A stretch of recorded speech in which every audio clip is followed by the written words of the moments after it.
बिस्मिल्लाहिर्रहमानिर्रहीम। अस्सलाम वालेकुम दोस्तों, मैं मोहम्मद नदीम अख्तर और आप देख रहे हैं नदीम शहानवी इलेक्ट्रिकल यूट्यूब चैनल।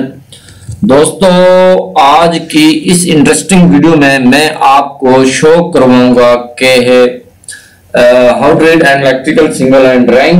जैसे कि आज हमारा पार्ट नंबर 11 है और इसमें मैं आपको बताऊंगा कि इलेक्ट्रिकल सिंगल लाइन ड्राइंग जब एक कंप्लीट हो जाती है, उसमें से मिस्टेक्स निकल आती है तो उसके बाद उसको क्या किया जाता है। जी दोस्तों, आपके सामने एक सिंगल लाइन ड्राइंग मौजूद है। जैसा कि आप देख रहे हैं यहाँ पर इसमें कुछ हाईलाइट्स की हुई हैं और मॉडिफिकेशन भी की हुई है। जैसे कि आप देख सकते हैं यहाँ पर मॉडिफिकेशन की हुई है। और सबसे पहले हम बात कर लेते हैं कि इसकी मॉडिफिकेशन की। जब आप ड्राइंग की मॉडिफिकेशन करते हैं तो जब उसकी कटिंग करते हैं तो आपको इस्तेमाल करना है ग्रीन कलर। जैसे कि आप देख सकते हैं यहाँ पर ग्रीन कलर को यूज किया गया है, ये यहाँ पर आप देख सकते हैं। ठीक है जी। उसके बाद कटिंग के लिए अगर वहां पर कोई चीज गलत लिखी हुई है तो कटिंग के लिए आपने यूज करना है ग्रीन पेन, और उसमें कोई नई चीज ऐड करनी है तो उसमें आपने यूज करना है रेड पेन। जैसे कि यहाँ पर आप देख सकते हैं पैनल का नाम ऐड किया गया है AD22+R1। ये इसे यानी कि रेड पेन के साथ लिखा गया है। ये आपने याद रखना है, ये एक उसूल होता है यहाँ का इलेक्ट्रिकल सिंगल लाइन ड्राइंग को अपडेट करने का। जी दोस्तों, यहाँ पर जब आपके पास ड्राइंग अपडेट हो जाएगी, मिसाल के तौर पर यहाँ पर आपके पास एक ड्राइंग है और जब ये हमारे पास आई थी तो उसका कोई ना ड्राइंग नंबर लिखा हुआ है, ना पैनल नंबर लिखा हुआ है, ना शीट नंबर लिखा हुआ है, कुछ भी नहीं लिखा हुआ होता। जब भी यहाँ पर इंजीनियर आता है तो उससे मॉडिफाई करता है, उसकी ट्रेसिंग करता है कि इस पैनल की वायर कहाँ जाएगी, कहाँ से आनी है। जी दोस्तों, यहाँ पर एक मजे की चीज मैं आपको बताता चलूं। जब आपके पास ये ड्राइंग आती है तो यहाँ पर ऐसे कुछ लिखा होता है, जैसे कि आपके सामने लिखा हुआ है L230 वोल्टेज, लाइन इनके 220 वोल्टेज है, AC और ये न्यूट्रल की वायर है।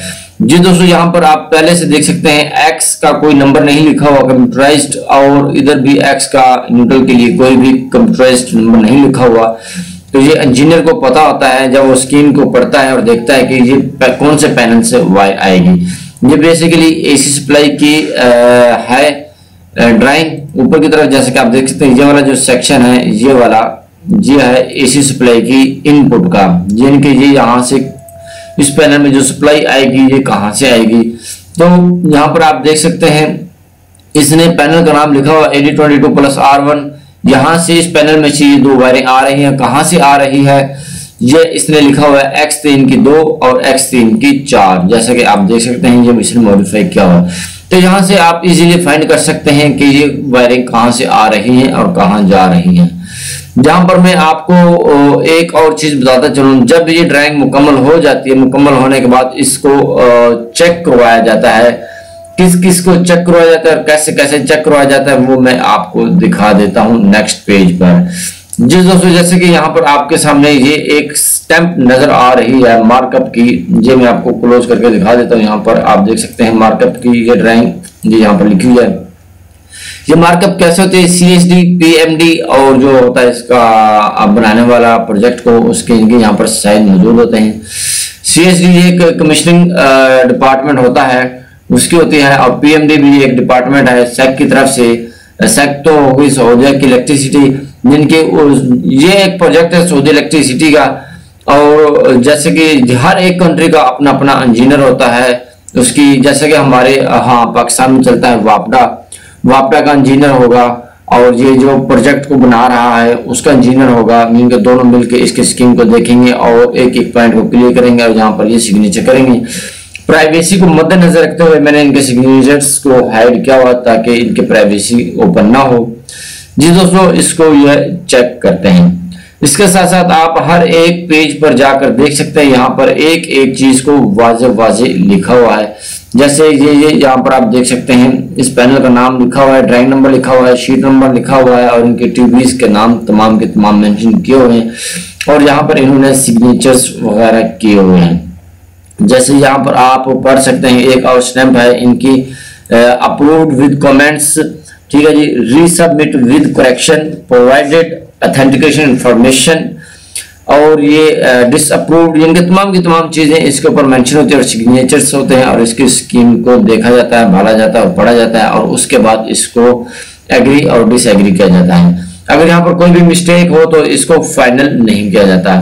जी दोस्तों, जैसे कि आप देख सकते हैं यहाँ पर एक पॉइंट है 118 K01R1, ये एक रिले है। रिले का यहाँ पर एक पॉइंट था, ये 117 और 118 ये स्पेयर पॉइंट था। इन्होंने यहाँ पर ये इस पॉइंट को यूज किया हुआ है और मॉडिफाई किया हुआ है। यहाँ पर भी आप देख सकते हैं ग्रीन कलर से स्पेयर को यानी कि रेस किया हुआ है, ये कट लगाया हुआ है और रेड कलर से इसकी मॉडिफिकेशन की हुई है, जैसा कि आप देख सकते हैं और आपको पता चल जाएगा। तो यहाँ पर इसको हाईलाइट किया जाता है येलो हाईलाइटर के साथ। उसका ये मतलब होता है हाईलाइट करने का, ये इसका एक एक पॉइंट चेक किया जाता है। इसको इस ड्राइंग को मुकम्मल होने के बाद और चेकिंग होने के बाद इसको इनके हाईलाइट किया जाता है। उससे पहले इसको हाईलाइट नहीं किया जाता क्योंकि उस वक्त ये नामुकम्मल होते हैं। यहाँ पर मैं आपको एक स्टैंप का व्यू दिखा सकता हूँ। आप देख सकते हैं मार्कअप CSD के यहाँ पर सिग्नेचर होंगे, PMD के सिग्नेचर होंगे और कॉन्ट्रैक्टर के सिग्नेचर होंगे। यहाँ पर तमाम की तमाम डिटेल्स आप देख सकते हैं और इसका मतलब ये होता है कि यहाँ पर ये है ना, इसके मुकम्मल तौर पर चेकिंग हो जाती है और इसके बाद इनके इसको वाइंड अप कर दिया जाता है। जहाँ पर हमारे पास थोड़ी सी मॉडिफिकेशन हुई है, आप देख सकते हैं ये इसको अच्छे तरीके से कैसे इसने मॉडिफिकेशन की हुई है। ये 132 kV LCC पैनल है और उसका पैनल का नंबर है AD24+S1। ड्राइंग का नंबर ये दिया हुआ है और शीट का नंबर ये दिया हुआ है। जिनके तमाम की तमाम चीजें जो है ये यहाँ पर ये मेंशन की जाती हैं और इसको मद्देनजर रखते हुए तमाम की तमाम चीजें हाईलाइट की जाती हैं। जी दोस्तों, ये होती हैं तमाम की तमाम चीजें। जब आपका ये वाइंड अप हो रहा होता है तो ये चीजें मद्देनजर रखी जाती हैं और इन चीजों को देखते हुए इस ड्राइंग को अपडेट्स किया जाता है। इस ड्राइंग के फर्स्ट पेज से लेके लास्ट पेज तक तमाम की तमाम चीजें अपडेट की जाती हैं और ताकि कोई ना कोई चीज रह ना जाए। ये जहाँ पर इसके लास्ट में कुछ टीवीज वगैरह भी होती हैं, ये जैसा कि आप देख सकते हैं ये रिलेस और इनके ये दिखाए गए हैं रेफरेंसेस, इनको भी मुकम्मल तौर पर हाईलाइट किया गया है, चेक किया गया है ये वाकई ये चीजें ये जहाँ पर इस्तेमाल की गई है कि नहीं की गई। ये जहाँ पर आप देख सकते हैं ये तमाम की तमाम रिलेज और इनके पॉइंट्स यहाँ पर इन्होंने मेंशन किए हुए हैं और इसी तरह से हर एक चीज को मेंशन किया जाता है। इसमें मैं आपको बताता चलूं कि इस ड्राइंग के अंदर जितनी टीवीज वगैरह और उनके पॉइंट्स वगैरह होते हैं उनको तमाम के तमाम पॉइंट्स को मुकम्मल तौर पर रीचेक किया जाता है और उसके बाद इसको इनके उस कॉन्ट्रैक्टर के हवाले किया जाता है और उसके बाद इस पर मुकम्मल अबूर हासिल कर लिया जाता है। जी दोस्तों, ये थी तमाम की तमाम इंफॉर्मेशन जो कि आज के इस पार्ट में मैंने आपको बतानी थी। उम्मीद है कि आपको अच्छी तरह से समझ आ गई होगी। जी दोस्तों, उम्मीद करता हूं कि आपको हमारी इस वीडियो की मुकम्मल तौर पर समझ आ गई होगी। अगर आपको हमारी वीडियो की समझ आ गई है तो आप हमारी वीडियो को लाइक ज़रूर कीजिएगा और कमेंट करके तो हमें ज़रूर बताइएगा कि आपको हमारी वीडियो कैसी लगी है।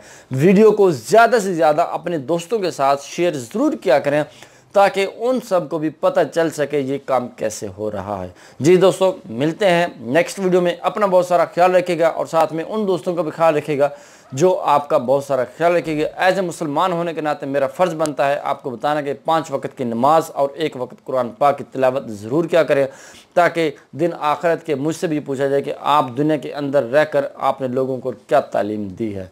जी दोस्तों, तब तक के लिए अल्लाह हाफिज़।